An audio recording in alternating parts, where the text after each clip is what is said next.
Está entrando no ar pela Rádio Universidade 800 AM o programa T-Move, Temas Emergentes em Movimento. O que te move? Boa noite! Está começando mais um T-Move, Temas Emergentes em Movimento.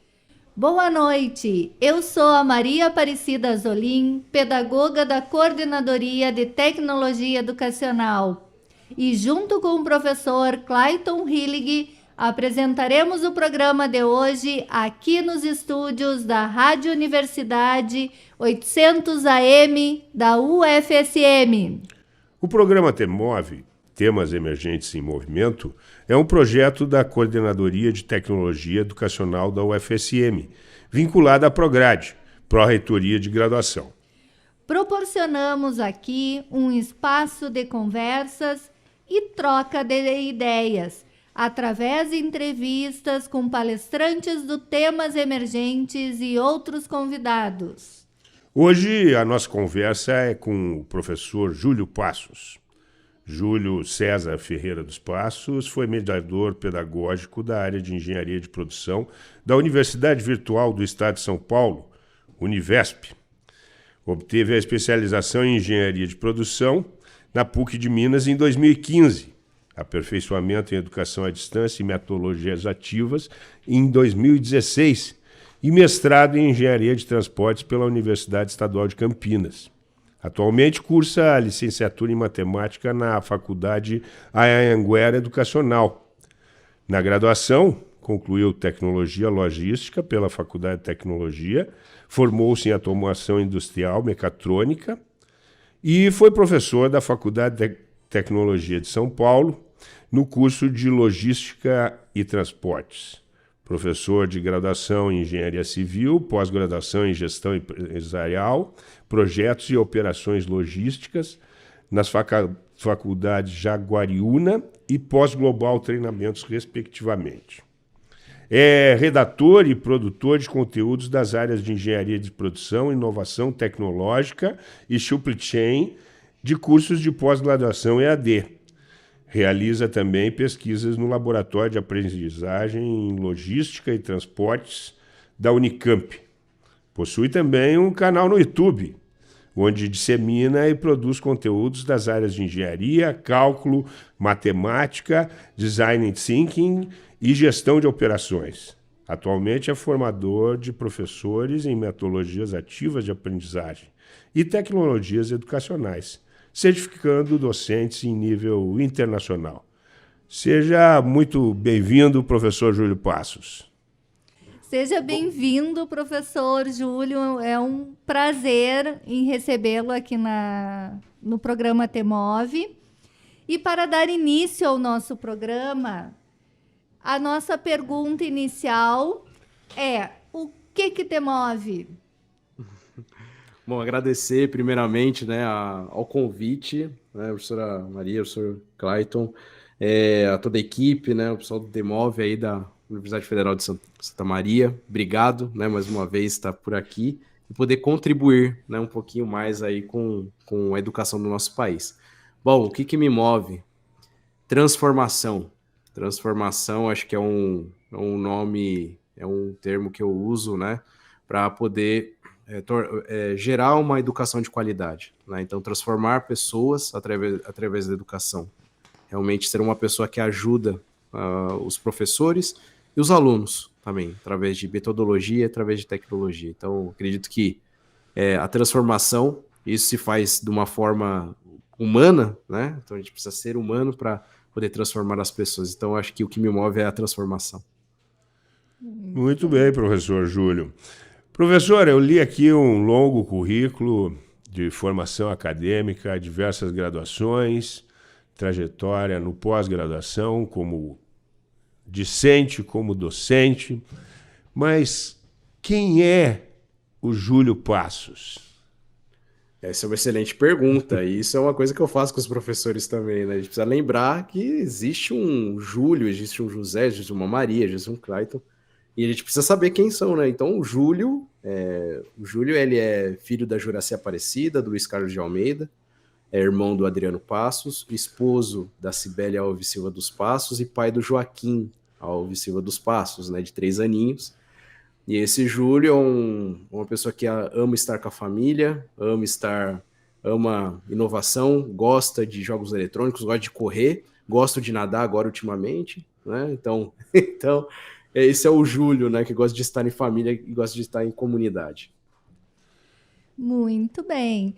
Professor Júlio, o processo de ensino e aprendizagem, ele passou por mudança significativa ao longo desse período da pandemia. Os professores, eles precisaram se inovar e a tecnologia, ela foi fundamental para isso.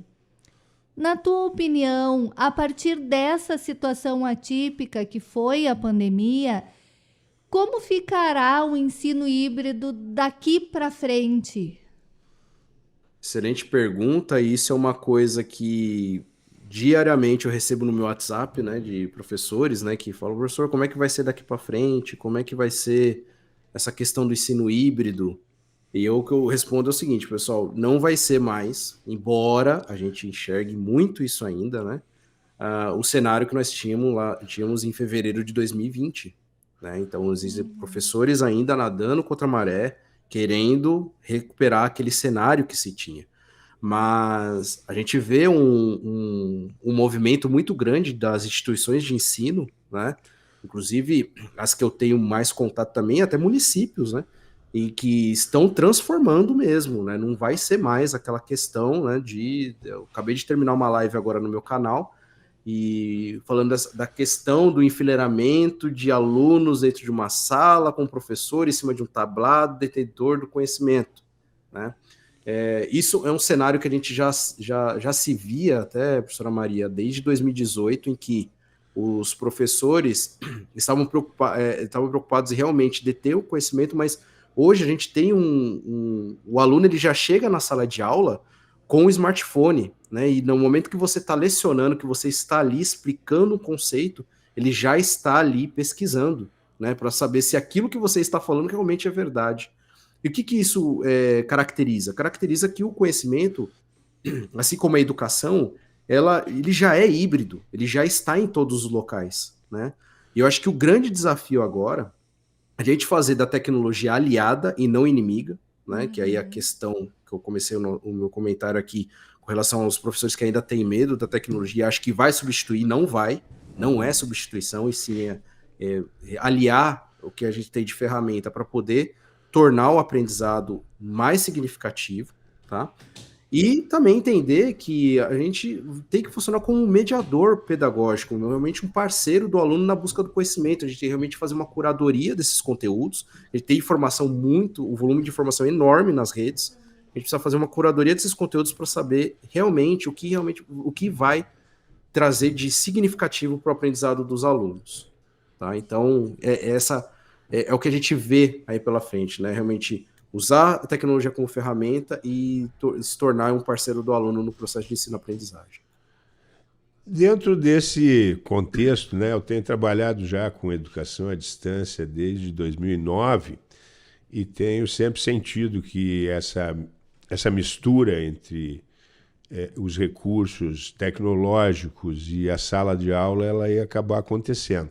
Mas nós temos uma realidade bastante desigual no nosso país com relação ao acesso às tecnologias, né? De que forma nós vamos enfrentar esse desafio? Isso realmente é um tendão de Aquiles que nós temos, né? Então, eu tenho visitado alguns municípios também e tendo contato com professores também que realmente a tecnologia, a internet não tem. Inclusive, a minha segunda formação online foi numa cidadezinha do interior da Bahia, né? Então, eles não tinham lá, hoje pode ter melhorado um pouquinho mais a situação, mas só para você ter ideia, professor, lá era um smartphone para 3 alunos, e esse smartphone ficava dentro de uma prefeitura e que os alunos tinham que andar 5 quilômetros para chegar até lá, para poder ter acesso ao 3G ali, entendeu?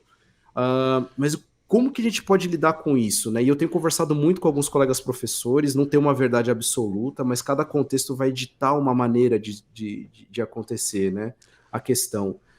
Eu acho que a forma como a gente pode fazer o desplugado, como a gente está chamando agora, né, do mão na massa, pode ajudar de uma maneira significativa o aprendizado dos alunos.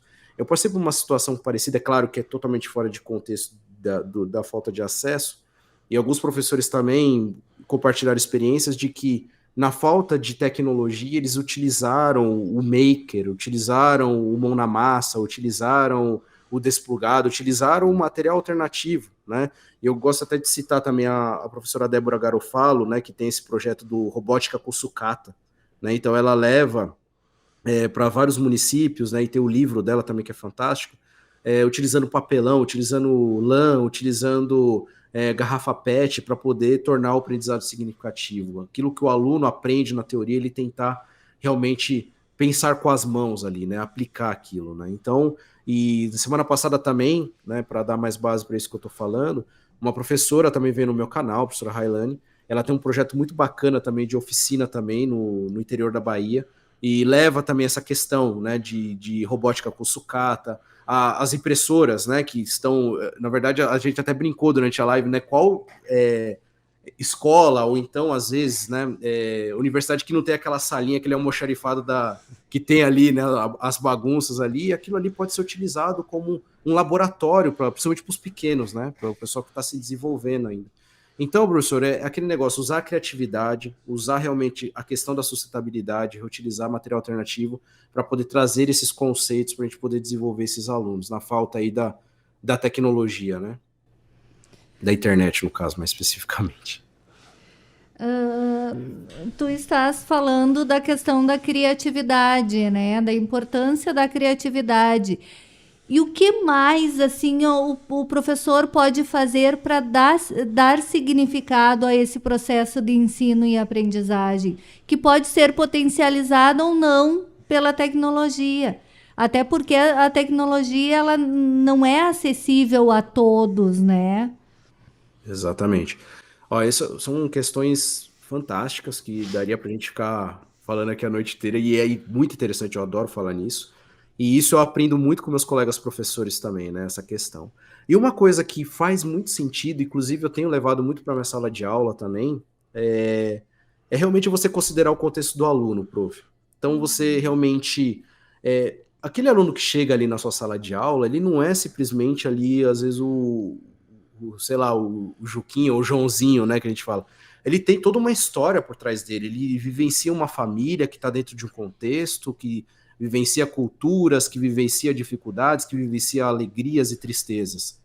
Por que não pegar isso que o aluno já conhece e trazer para dentro da sala de aula, né? Eu tenho implantado, na verdade praticado, utilizado, né, as metodologias ativas de aprendizagem na minha prática pedagógica desde 2014, que foi quando eu tive contato, né, com essa questão do EAD, do Design Thinking, aprendizagem baseada em problema, toda essa sopa de letrinhas que a gente tem, né? E sempre quando eu inicio um projeto com os alunos, eu sempre procuro trazer o contexto que ele tem, né? Então, em vez de eu chegar com uma temática para eles, eu posso até trazer uma temática bem abrangente, sei lá, sustentabilidade, que é uma coisa imensa, mas perguntar para eles quais são os problemas que eles vivenciam ali dentro do contexto deles. E eles, não vai faltar assunto, né? Para problemas que eles vivenciam, para cenários, para situações, e que eles podem trazer isso para dentro da sala de aula, e eu, da minha forma, poder traduzir isso, simular isso, para poder falar a língua desse aluno, né? Então, eu vi até uma cena bastante interessante, agora que eu me recordo, eu sempre esqueço de falar isso nas palestras, agora eu me lembrei, preciso até anotar. Tem uma cena não sei se vocês já viram aquele seriado Cidade dos Homens, é um seriado que passava na Globo, e tinha uma professora de história lá, dando aula para eles, e a comunidade, né, os alunos moram no morro, e a professora explicou a parte lá das guerras, enfim, né, e pediu pro Acerola, no caso, falou, Acerola, você entendeu? Eu falei, não, eu entendi, professora, mas eu posso explicar da minha maneira? Aí ele, pode. Aí ele vai lá na frente e explica com o linguajar lá do dono do morro, do aviãozinho, do fulano, tudo, mas ele explicou toda a história da França, lá, da Guerra da França, com o contexto dele. Não é que ele não sabia a matéria, ele sabia a matéria, só que ele tinha um linguajar que era dele, era um contexto que ele vivenciava. Então, eu acho esse exemplo muito bacana, porque é a questão do professor realmente entender como que é a linguagem desses alunos. É claro que a gente deve, né, trazer um conceito mais culto para que esse aluno possa aprender novas coisas, mas quando a gente fala a língua dos alunos se torna mais fácil, né, trazer esse contexto para dentro da sala de aula. A leitura de mundo, como dizia o Paulo Freire, né? Que a leitura de mundo Exatamente. precede a leitura da palavra. Não tem como o Exato. aluno não chega na escola uma tábula rasa, né? Ele traz toda uma Exatamente. bagagem de conhecimentos. Exatamente. De que maneira a gente pode desenvolver nos educadores essas competências necessárias, né, para implementar propostas educacionais inovadoras e motivadoras? Excelente questão, professor. E eu vou pegar a fala do Cortella, né? O Mário Sérgio Cortella, que eu acho fantástico, né? E tem falas do Karnal também nessa área. E ele fala o seguinte, né? Ele acorda cedo, né? Quando ele vai dar aula, e ele vai escutar música no rádio lá. Ele escuta o nome de uma banda aí, o Chu, enfim, as bandas modernas, né? E aí o filho dele pergunta para ele, inclusive o Pedro Cortella, que teve semana retrasada no meu canal também, falou, por que você tá ouvindo música aí? Você tá ouvindo rock? Aí ele falou, eu tô ouvindo rock. Mas por quê? É porque eu vou dar aula para os jovens e eu preciso saber o que está acontecendo. Eu preciso saber o que eles estão ouvindo. Eu preciso saber o que está acontecendo. Qual que é as séries que eles estão assistindo. O que tem de Marvel no cinema. O que tem de DC. O que tem de quadrinhos.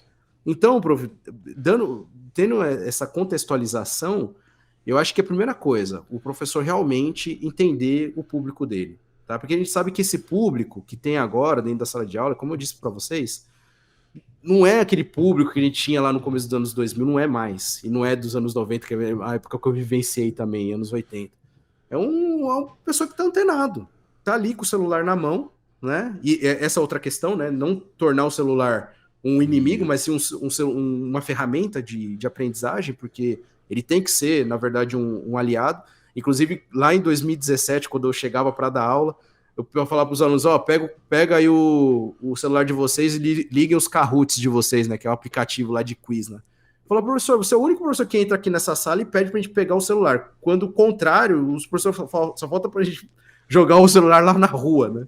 Então, eu acho que assim, fazer esse processo de empatia, professor, passo a passo, não precisa ser nada brusco, né? Que a gente sabe que é cultural, com calma, né? Mas realmente ter uma prática de vivenciar o mundo dos alunos de alguma maneira, né? Para que a gente possa realmente estar mais próximo, tá? Parece um pouquinho redundante o que eu tô falando, gente, mas eu percebo, é o que tem funcionado segundo relatos de professores que dão aula nos diversos níveis, que conversam comigo, né? Na descrição dos teus vídeos no YouTube, tu destaca que a aprendizagem criativa é uma excelente abordagem para desenvolver habilidades essenciais aos nossos alunos, tanto de maneira técnica quanto socioemocional.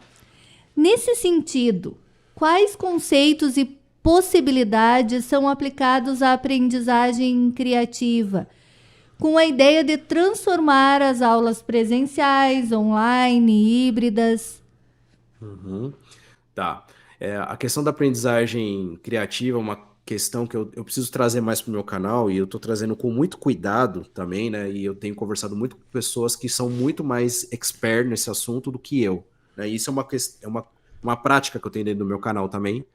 Em vez de eu me atrever a falar sobre robótica com sucata, eu prefiro trazer a Débora, a Garofalo, então a Railane para dentro do canal para poder falar com propriedade, né?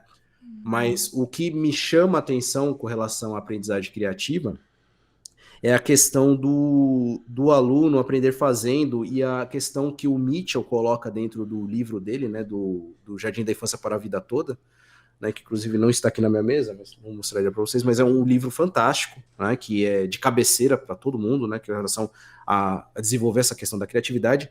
E dentro desse livro, prof, ele relata, né, como que é a situação das crianças no Jardim da Infância, né, que é a questão ali de um primeiro momento de estar tentando montar, por exemplo, uma torre com algumas peças de Lego, por exemplo, e a primeira tentativa às vezes é frustrada, que cai a torre, né, e aí as crianças ali interagindo, ajudando a encaixar as pecinhas umas nas outras, né? Ali você tem um cenário muito rico, muito fértil de aprendizado prático acontecendo. Por quê?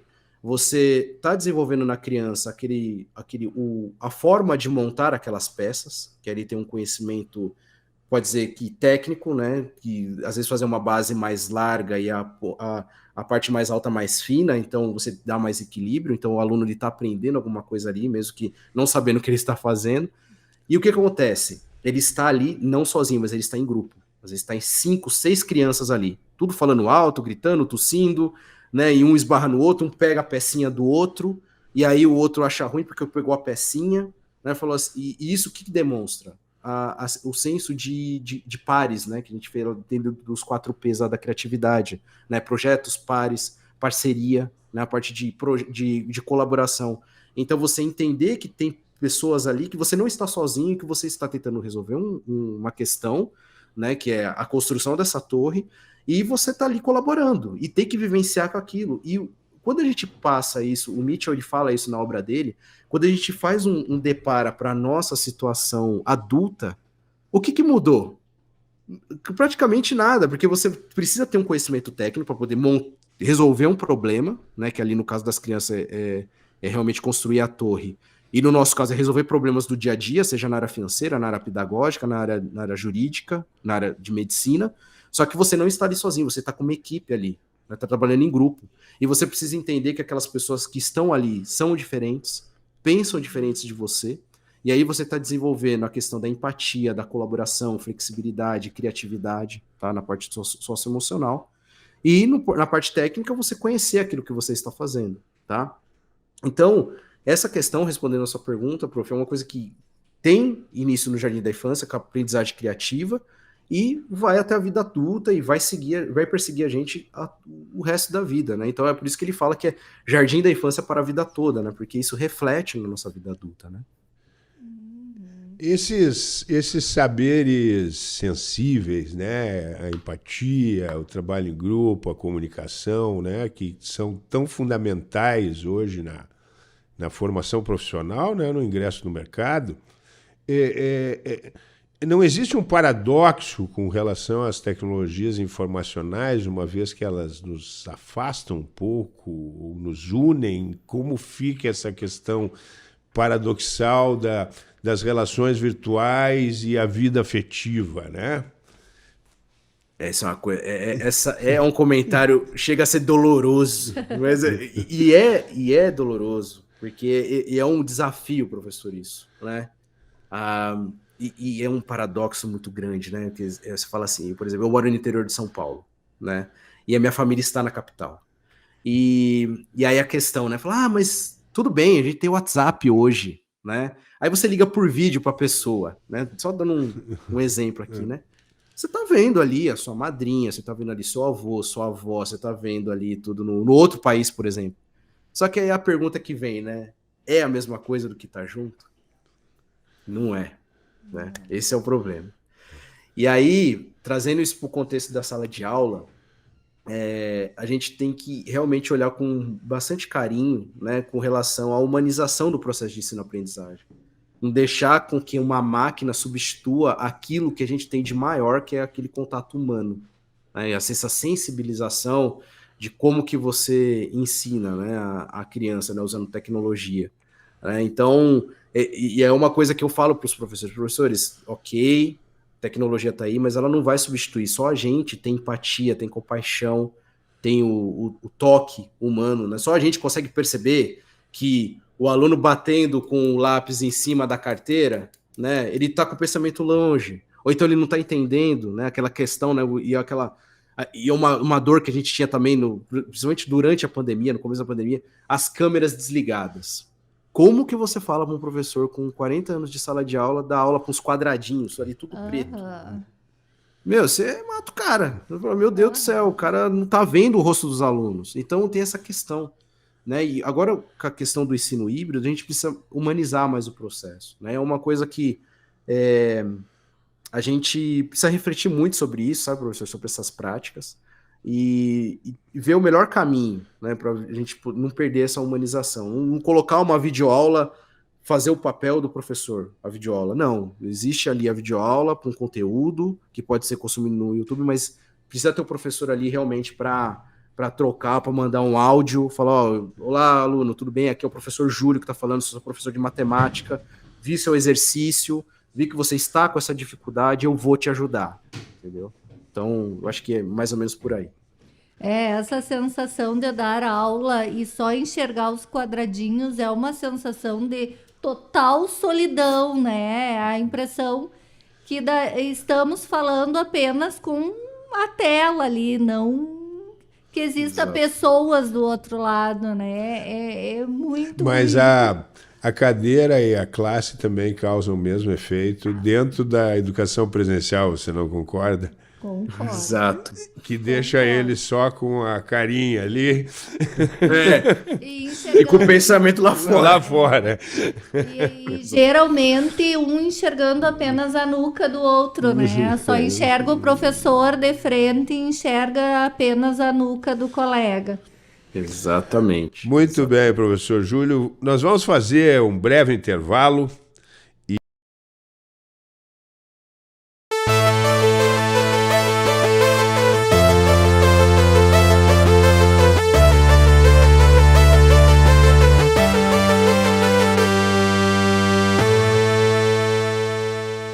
Estamos de volta com o T-Move. Para você que ligou o rádio agora, seja muito bem-vindo.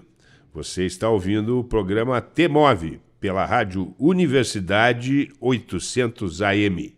Hoje com a presença do professor Júlio Passos. O T-Move é um programa de conversas e troca de ideias através de entrevistas semanais com convidados. Trataremos sempre assuntos sugeridos pelos parceiros dos temas emergentes.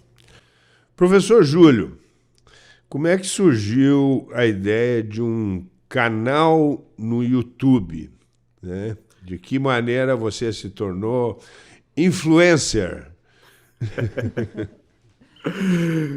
Eu costumo brincar que lá no canal não tenho inscritos, eu tenho parentes, né? Parentes e brothers, né? Pessoas que me conhecem, eu sou os parentes, que é igual o cantor novo, né? Que eu tenho só os parentes.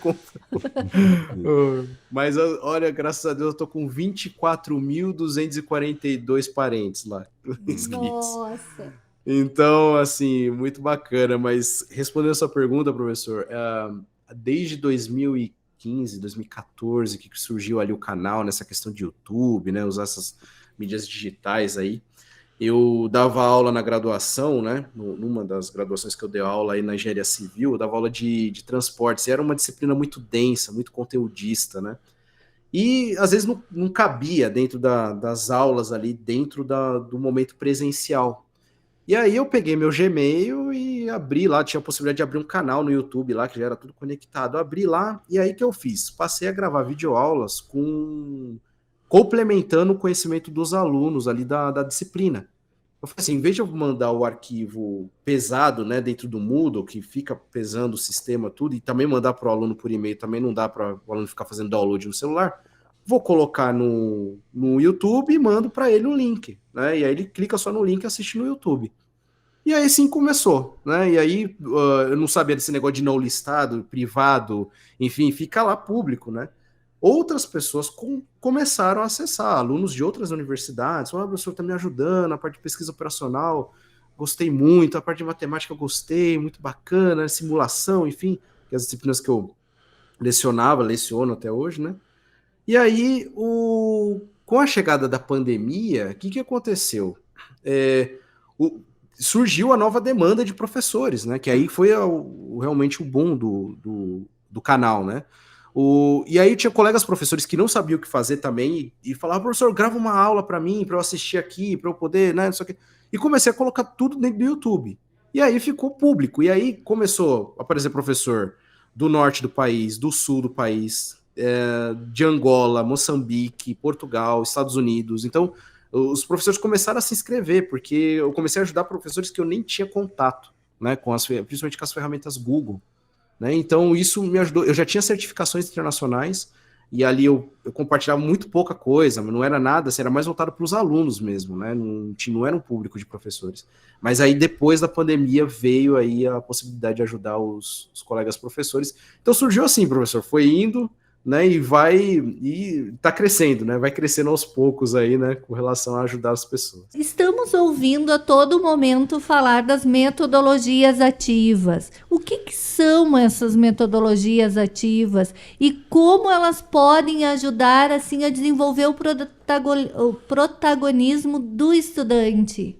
Bom, as metodologias, abordagens, formas, né, estratégias, né, todos esses nomes que a gente tem, né, dentro das bibliografias, né, inclusive bibliografias consagradas aí no mercado educacional, são formas, né, meios que o professor pode e deve lançar mão para que o aluno esteja menos passivo no processo e esteja mais ativo. Tá? Então, uma forma de tornar esse aluno muito mais protagonista, mais ativo mesmo no fazer. A gente fala do fazer com as mãos, nessa cultura maker que a gente está falando, na parte de toda essa parte de realmente aprender fazendo, né? Eu gosto muito de usar esse termo, é uma coisa que eu trouxe comigo, né? Meu orientador do mestrado, né, o professor Orlando Fontes, ele usava o termo do pensar com as mãos. A minha formação foi muito pragmática, foi muito na prática, né? Quando eu fiz tecnologia e fiz tecnologia em logística e fiz técnico em automação industrial, eu tinha muito essa questão, era uma dor que eu tinha, sabe, prof? Então, até comentei numa live passada também, eu tinha uma dor seguinte, né? Que quando eu fazia, na verdade, as aulas dentro da área de eletrônica, eu tinha muita aula teórica de eletrônica, né? Então tem uma teoria muito densa e importante até, né, para a formação do aluno. Só que acontece o seguinte, né? Eu tinha uma dor que eu falava, não sei o que é esse componente eletrônico que estão falando, né? Como que é isso? Né? Que tamanho que é? É de comer, não é? Sabe aquelas brincadeiras que a gente faz? E a gente juntou os colegas alunos, né? E fomos até uma rua muito conhecida aqui em São Paulo, que chama Rua Santa Ifigênia. É uma rua que vende somente produto eletrônico. Vocês devem ter ouvido falar nessa rua, né? E nós chegamos lá e falamos assim, a gente quer conhecer componentes eletrônicos, né? E aí o dono da loja, ele já sabia de onde que a gente era, né? Da escola. Falou, até hoje o pessoal não aprendeu a dar aula, né? Falou lá, né? Porque todo ano, vem alunos aqui para poder conhecer. Aí esse cara ele foi muito simpático, ele colocou a gente para dentro da loja, mostrou cada um dos componentes, falou assim, ó, isso daqui é um diodo, isso aqui é um diodo Zener, isso aqui é um resistor, isso aqui é um capacitor, isso aqui é uma placa, não sei do que. Então, assim, era uma dor que eu já tinha, né, lá no passado. E eu trouxe isso comigo desde quando eu entrei na indústria, quando eu comecei a lecionar, de trazer coisa prática para o aluno precisa visualizar isso, entendeu? Então, respondendo essa pergunta, professor, a metodologia ativa, eu acho que vai até nesse sentido, de você trazer coisas que realmente tenham significado, né? Realmente tornar o aluno protagonista, mas que isso faça sentido para ele. Tá? E aí, metodologias, a gente tem várias e várias aí que a gente pode lançar mão aí para poder realmente tornar esse aluno protagonista, tá? E nesse contexto de metodologias ativas e recursos educacionais digitais, como é que fica a questão da avaliação da aprendizagem? Como que a gente faz para avaliar? Isso. Inclusive, respondendo a sua pergunta, professor, um dos grandes papéis que nós temos das tecnologias é auxiliar o professor nisso. Principalmente com relação a o que a gente chama de personalização do processo de aprendizagem, né? A gente sabe muito bem que a professora Maria aprende de uma forma, você, professor, aprende de outra, eu aprendo de outra forma, tá? Tinha colegas, alunos, né, colegas meus na graduação, em que ele simplesmente ficava ali de braço cruzado, escutando o professor falar, e tirava 9,8. Né? Da mesma maneira, se eu fizesse isso, eu tirava 2. E olha lá, né? Porque a gente aprende de formas diferentes, né? A mesma coisa na sala de aula. Você tem ali 40 alunos, que aqueles 40 ali, cada um pensa de uma maneira diferente, tá? E a tecnologia está aí justamente para isso, para que a gente possa automatizar esse processo avaliativo, a gente enxergar né? Tentar enxergar a forma como esse aluno aprende, as dificuldades que ele tem, né? O que ele absorve melhor, tá? E até respondendo aí, agregando aí uma pergunta com relação à análise das metodologias ativas, nós temos, por exemplo, a instrução por pares, que é o peer structure, né? Que os alunos, o que eles podem fazer? Sentar em duplas, trios ou então pequenos grupos para poder discutir um conteúdo, tá? E depois de discutido isso, e esse conteúdo pode ser um vídeo, pode ser um texto, depois de discutido, eles podem lançar a resposta deles, que pode ser individual ou em grupos, dentro de uma ferramenta. E essa ferramenta leva essa informação da resposta dos alunos até o professor. Aí o professor, baseado no que ele lê desses alunos, ele planeja a abordagem dele. Fala, opa, isso aqui eu preciso revisar com os alunos. Ó, isso aqui eles entenderam. Ah, isso daqui eles até extrapolaram o gabarito. Legal, vou trazer isso para dentro da sala. Entendeu? Então, o papel da tecnologia junto com as metodologias é esse, né? Trabalhar como aliadas, né, para poder personalizar a aprendizagem dos alunos aí que aprendem diferentes. Quais recursos digitais ou softwares tu indica para a implementação dessas metodologias? Olha, de uma maneira bastante simples, do mais básico possível que nós temos aí, eu vou indicar dois aqui que são, que você, ao momento que o pessoal estiver escutando aí, pode até abrir aí o navegador aí, e já pode começar a montar, né, agora, nesse exato momento. É o Google Forms, né, que é uma ferramenta de formulários que você pode colocar questionários ali, para poder colocar pergunta objetiva, perguntas discursivas que o aluno pode responder para você, é uma delas. Nós temos também concorrente também e complementar também, que também é excelente, é o Microsoft Forms, que você também pode ter o mesmo objetivo do Google Forms, que você pode colocar perguntas para os alunos, tá? Ah, professor, isso para mim é muito avançado. Como que eu posso fazer para poder, sei lá, ter acesso? O aluno só tem o celular dele lá com 3G. Gmail, pessoal. Pega o e-mail, o Gmail, manda um e-mail para o aluno com o texto que você quer que ele leia, ele vai ler ali, ele vai responder no corpo do e-mail. Já vi professor fazendo isso, recebendo resposta dos alunos no corpo do e-mail, tá? Por quê? Porque tinha um contexto totalmente adverso, que só tinha um 3G, só tinha um celular, e ele conseguiu utilizar dessa forma, tá? Então, um recurso digital, Gmail, os forms da vida. E aí, se alguém quiser gamificar um pouco mais, aí eu sugiro, né? Inclusive tá lá no meu canal, eu acabei de sair da live agora, que é o Quizzes, né? O Quizzes é uma ferramenta de gamificação também, né? Que você pode colocar ali perguntas e respostas para os alunos ali, gamificado, com pontuação, para poder avaliar os alunos. E um outro também que é excelente, que é muito conhecido de todo mundo, é o Kahoot, que também tem essa mesma abordagem gamificada, que dá realmente para, além de realmente ser utilizado como uma ferramenta de avaliação para você entender ali todo o contexto da sua turma, dos alunos, pode gamificar, pode tornar mais ativo, mais interativo, mais dinâmico, né? E de que maneira a gente pode usar essas tecnologias dentro da sala de aula, em trabalhos em grupo e com a presença do professor também, tutoriando, auxiliando? Tá.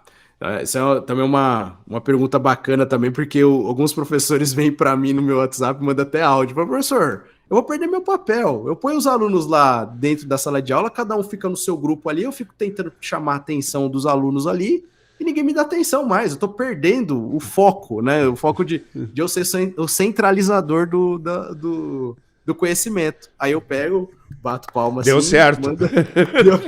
Tá no caminho certo, professor. É isso. Professor, mas como que vai ser isso? Então, filho, a gente vai precisar se reinventar, vai mudar a coisa. Aí você tem que entender que o aluno ele pode extrapolar seu gabarito, e graças a Deus ele estiver fazendo isso, né? Em grupos, né? Mas como que a gente organiza tudo isso? Planejando, né? Planeja sua aula com relação a quais ferramentas você vai utilizar. Às vezes um Google Forms que serviu para o professor José não vai servir para a professora Maria, por conta do contexto que ela tem, que é diferente, não tem problema nenhum nisso. Mas planejar, analise o contexto da turma, né, com como que eles estão aprendendo, como que eles aprendem, o que eles têm mais habilidade, o que eles mais gostam de aprender. É claro que isso também não pode ser levado ao extremo, porque senão os alunos vão querer fazer o que eles querem, não é isso, né? Então, avaliar isso, trazer essas tecnologias para dentro da sala de aula e verificar como que a sua turma está sendo mais produtiva, né, aprendendo ali, né, com relação à configuração de sala que pode ser em grupo, né, você pode ter um trabalho em grupo, e esse trabalho em grupo, ele pode ser, por exemplo, num caderno mesmo, que é uma tecnologia também, pode ser um caderno. Eles podem fazer toda a discussão ali, montar todo aquele conteúdo que eles precisam discutir ali dentro do caderno. Depois ele pode mandar foto para você no seu e-mail, então dentro do seu Google Classroom, do seu Microsoft Teams, enfim, do seu LMS lá, do seu sistema, né, de gestão lá do Moodle. Mas a intenção é que dentro desse planejamento você tenha momentos em que você precisa dialogar com a turma, isso é importante também. Isso só abrindo um parênteses aqui também, que existe aí, nós seres humanos, a gente tem mania de endemoniar algumas coisas, né? Agora, a aula expositiva não presta, não vale mais nada. Todo mundo aqui se formou com ela, agora ela não presta, coitado. É igual o glúten, né? Agora o glúten não presta, né? Coitado do glúten, né? Da lactose, né? A gente consumiu a vida toda, agora virou vilão. E, pessoal, a aula expositiva, ela não tem que ser nenhuma vilã, ela tem que ser aliada, ela tem que ser combinada. Tá? Nunca a gente vai deixar de se comunicar, de alguma maneira, entendeu? A gente vai ter que ter momentos que a gente vai ter que conversar com a turma, falar, pessoal, beleza, aqui comigo, 20 minutinhos, orientações pro projeto. Terminou os 20 minutos? Beleza, pessoal, vão pros grupos, discutam, façam, produzam. Final da aula, aqui comigo de novo, entendeu? Vamos lá, ok, o que vocês produziram, grupo A? Produzimos só tal coisa. E você, grupo B, como é que foi? Então, você verifica que nesses momentos tem uma dinâmica diferente de sala de aula, né? Em que você abre a aula dialogando, você tem momentos de projeto ou de discussão com os alunos e tem um momento de fechamento. É muito importante a gente ter esses momentos de discussão, tá? Então, professor, respondendo a sua pergunta, a gente precisa combinar, né, todo esse planejamento com as ferramentas e as metodologias para a gente poder tornar o aluno protagonista do processo. Professor Júlio, em 2020, quando começou a pandemia, eu estava na escola e vi situações assim de colegas que não sabiam usar um e-mail e tiveram que se adaptar a essa nova forma de ensino e aprendizagem. Só que a gente tem uma realidade na escola situações que nunca mudam, né? Eu trabalhei 22 anos na educação básica e situações que se perpetuam, tipo a desvalorização do professor, a precarização da educação, né? A educação sendo considerada prioridade só em discursos.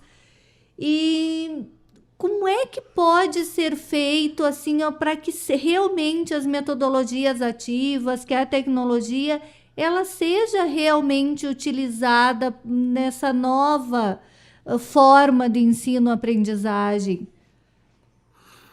Essa é uma questão que me faz até engolir seco aqui, né, na verdade, porque para quem tem educação no coração e ver as situações que a gente vivencia, né?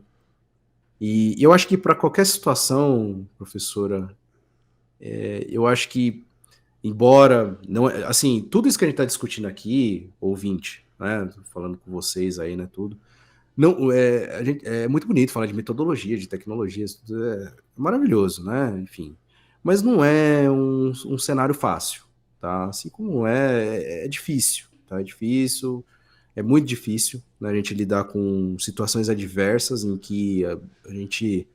Bom, por exemplo, eu já passei na papelaria para poder comprar cartolina para poder dar aula. Teve colegas meus que passaram na papelaria para comprar giz, porque não tinha giz. Uma realidade comum. Sim, entendeu? Então, assim, e existem situações hoje acontecendo isso. Entendeu? Que o professor que compra um caderno brochura lá para o aluno, porque o aluno também não tem. Então, ele falou, para poder lecionar, vamos lá. E eu acho que existe também aí uma questão também, por o amor que a gente tem pela educação, né? O Diogo Almeida fala muito disso, né? Ele é um humorista, tudo dessa parte pedagógica, mas ele faz um trabalho social muito grande, e a fala dele é o seguinte, ele falou, às vezes se abusa do amor que o professor tem pela missão dele, e para poder tirar proveito disso, né? Porque o professor, ele sempre dá um jeito, ele sempre vai dar um jeito, né? A gente sempre dá um jeito de resolver. Já cheguei em situação de não ter internet, eu tenho algumas coisas no meu carro, fui lá e consegui dar minha aula. Porque a gente sempre está dando aquele jeito, né, para poder fazer com que o aluno aprenda, né? O que eu, se vocês me permitem um conselho, o que eu sempre aconselho os professores, eu acho que assim, a gente tem que ser a mudança que a gente quer ver no mundo, sabe? Eu acho que em qualquer situação, enfim, a gente está falando de educação, mas existem outras áreas também da vida que a gente precisa realmente ser aquela mudança que a gente quer ver no mundo. Então, assim, baseado em relatos de professoras que dão aula em comunidades no Rio de Janeiro, sabe, tem muitos professores lá que têm contatos comigo, né, e elas falam, professor, fui por conta de um vídeo que eu achei seu no YouTube que eu transformei minha forma de dar aula. O seu vídeo me salvou, sabe? Então, assim, mas ela falou assim, mas eu quis mudar, entendeu? Então, volto a dizer, gente, não é fácil, tá? Não é fácil, mas eu acho que começa dentro da gente, sabe? Desde jogar o papel no chão na rua até transformar a educação. Eu acho que parte da gente, e muitos professores que saíram dessa situação estão muito melhores porque quiseram fazer essa mudança. E essa mudança, pessoal, aí pode ser desde de pequenas ações no dia a dia, entendeu? De querer transformar aquela realidade, e fez com que eu não, por várias vezes, não desistisse, às vezes, de fechar meu canal por conta disso. Né? Porque tem pessoas que eu nem imagino, né? Às vezes, no momento, tá vendo um vídeo meu e que tá ajudando aquela pessoa. Então, o que eu recomendo é isso, realmente a gente, com a nossa atitude, a gente realmente tentar transformar a realidade que a gente vive. Sem dúvida alguma, não há desenvolvimento nenhum sem educação e os professores, os educadores são a verdadeira resistência, né? Em meio a políticas que primam pela desigualdade social, né? E pela criação desse fosso entre aqueles que têm e não têm o conhecimento, né? Então, por isso, a nossa luta é digna, é valiosa e deve ser preservada, sem dúvida alguma. Eu vejo também, agora, já que estamos falando nas dificuldades, né? Eu vejo também uma questão moral, né? Vinculada aos costumes, né? Que coloca na escola a obrigação de disciplinar e formar critérios de hierarquia para a convivência social, né? A gente vê até propostas de escolas cívico-militares, né, que teriam esse objetivo principal como solução para a educação, né? De que maneira a gente pode superar essa barreira? Essa é uma... Tudo que a gente está falando aqui daria discussão para a noite toda, né? Mas eu vejo que algumas... com essa questão da postura, né, do aluno dentro de sala de aula, em que eu vi isso na minha banca da minha defesa de mestrado, uma professora falou assim, eu sempre falava pro meu filho, e eu não sabia que estava enganada, né, você vai lá você vai lá para sala, para escola, você vai sentar lá, vai ficar quietinho, de boca fechada, e tem que aprender tudo, e tem que voltar para casa aprendido tudo. Então a gente foi muito doutrinado nesse tipo de coisa, né. E aconteceu um fato interessante, professor, comigo, principalmente durante a pandemia. Alguns alunos, assim, a gente sabe como foi a realidade da pandemia, a gente dava provas online, né? Então a gente mandava forms lá para o aluno respondia na casa dele, né? E a gente só Deus sabe, né, o que acontecia, né? Consultas, conversas, tudo, tal, não sei o quê. Essa questão da postura, né, que me chama a atenção para isso foi o seguinte. Ele me mandou um áudio, esse aluno, ele e outros alunos, falou, professor, tô aqui fazendo sua prova e eu tô discutindo com aquele meu colega lá que é a alternativa A, e ele tá falando que é a alternativa B, mas a alternativa A eu te falo que é isso. E aí, o que acontece? O outro mandou áudio para mim também, falou, não, eu tô falando pro fulano que é a alternativa C, que é a alternativa D, que é a alternativa... E aí eu peguei e falei assim, falei, gente, mas peraí, vocês estão conversando durante a prova? né? Eu tentei fazer aquela postura, né, autoritária do professor que não, você não pode colar, você não pode consultar, não sei o quê. Só que aí me deu um estalo. Eu falei, peraí, esses alunos estão conversando sobre a questão e estão numa discussão calorosa. Não era à toa, eles estavam brigando mesmo, foi um negócio assim, né, eles estavam realmente, né, ele falou, ó, eu peguei o livro aqui, professor, eu printei a tela, mandei lá para ele e tal, tá lá, ó, e o cara teima, o cara não sabe ler, não sei o quê. E olha só, aí eu peguei essa situação, professor, e trouxe para dentro da sala de aula, e expus a questão e a discussão que eles tiveram em cima disso, né, e eu sensibilizei os alunos no sentido de quê? Falar, pessoal, ó, a gente precisa entender que o mundo de lá de fora, agora do futuro, de agora, não é questão, às vezes, se você acerta ou se você erra uma determinada questão, mas o que você está levando lá para fora, entendeu? Não é, às vezes, um pedaço de papel que vai fazer, às vezes, você ter aquela postura que é ética, que é correta, dentro da sua profissão, tá? Independente da área que você atue. Mas sim se você fez o que é certo, né? Eu não preciso de uma postura autoritária, às vezes, um sistema, por exemplo, para poder realmente colocar as pessoas dentro de uma forma, dentro de um esquadro. E uma linha de produção, né? Que se a pessoa não sai daquele formato do outro lado da minha linha de produção, eu descarto ela como refúgio. A ideia não é essa. A gente vê vários exemplos de mentes brilhantes aí que nós tivemos na história da humanidade. Einstein, né? O próprio Steve Jobs também, que não tinha nada a ver com... Aprendeu sobre design para tecnologia no curso de caligrafia. Então, a gente vê que o mundo é uma questão híbrida. Isso não quer dizer que a gente tem que descartar algumas regras que é para o bem da sociedade, né? E a gente aprende isso na escola também. Mas a gente tem um campo muito vasto para a gente poder flexibilizar essa aprendizagem e saber de que forma, por exemplo, a exemplo desses alunos, eu posso dar vazão, às vezes deixar uma prova de lado e oportunizar uma discussão que vai ser muito melhor do que acertar ou errar aquela determinada questão. Então, professor, não sei se eu respondi sua pergunta, mas assim, eu quis trazer esse contexto para que a gente possa realmente repensar esses modelos que a gente tem dentro da sala de aula, entendeu? Professor Júlio, nós estamos agora numa época de metaverso, né? A gente está ouvindo falar o tempo inteiro dessas questões, mas ainda existe aversão à tecnologia, à inovação. E como superar isso? Aquele professor que está lá na sala de aula, mas às vezes, eu não sei nem se é aversão, mas eu acredito que é medo, né? Do novo, do diferente. Como superar isso? Esse é meu público, professor. Lido com isso todos os dias. O que eu tenho conversado muito, até durante a pandemia mesmo, que a gente teve aqueles 15 dias que a gente teve que treinar todos os 780 professores lá na instituição onde eu trabalhava, para colocar todo mundo online, aquele medo, né? Por isso que estava vindo aquele tsunami de tecnologia. Eu não mudei tanto o discurso de lá para cá, por quê? Às vezes o menos é mais, prof, sabe? Então, eu falei aqui do Gmail, né? Falei, nossa, uma troca de e-mail, professor, uma coisa tão simples. Sim, simples pra gente que tá com o celular na mão, mas pro professor, pra professora Eulália, né, que tem 40 anos de sala de aula, que dá aula de redação, para ela é um bicho de 7 cabeças, né?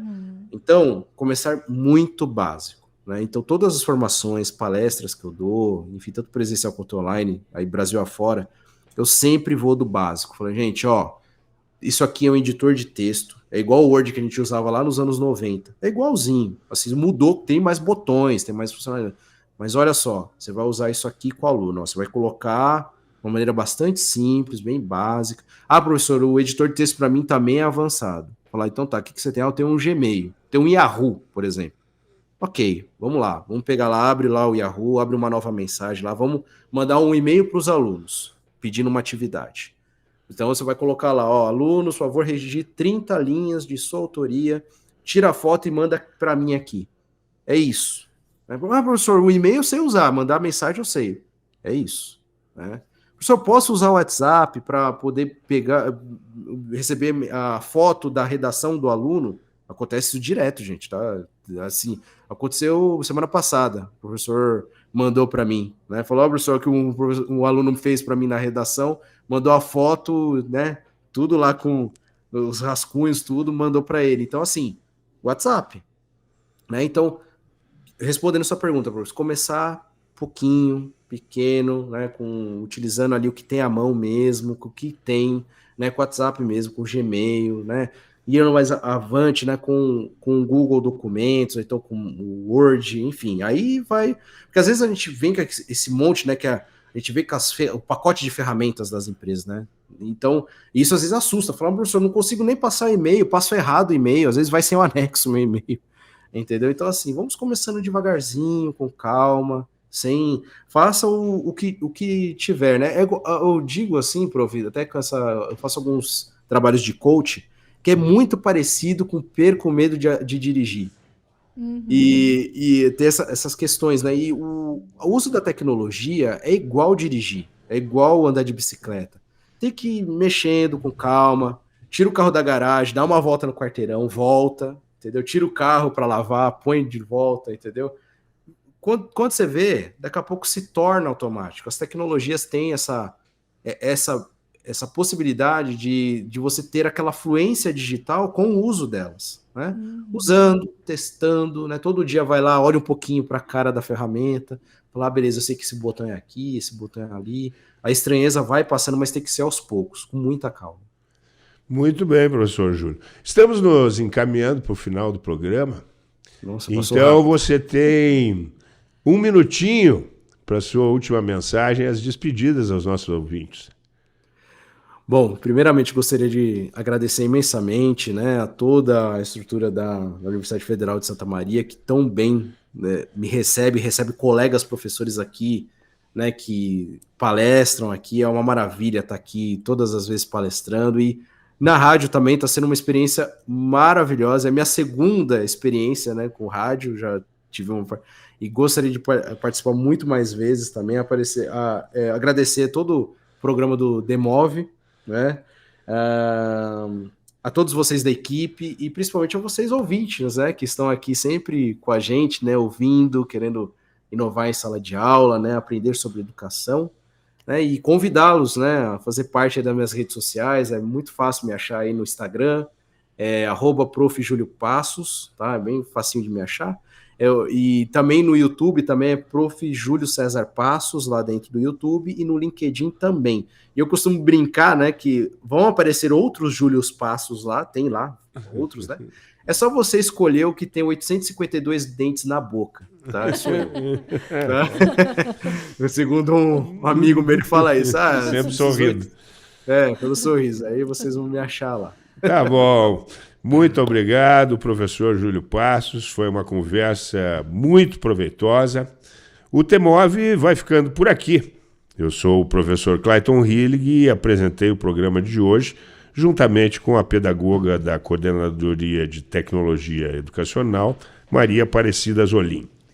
Muito obrigada, professor Júlio. Te ouvir assim, realmente foi um privilégio.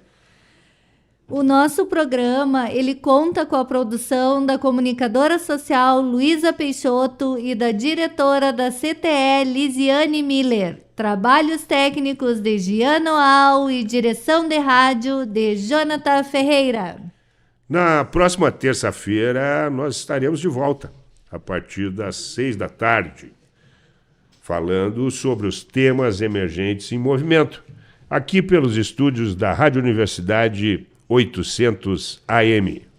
Obrigada pela sua audiência e até semana que vem.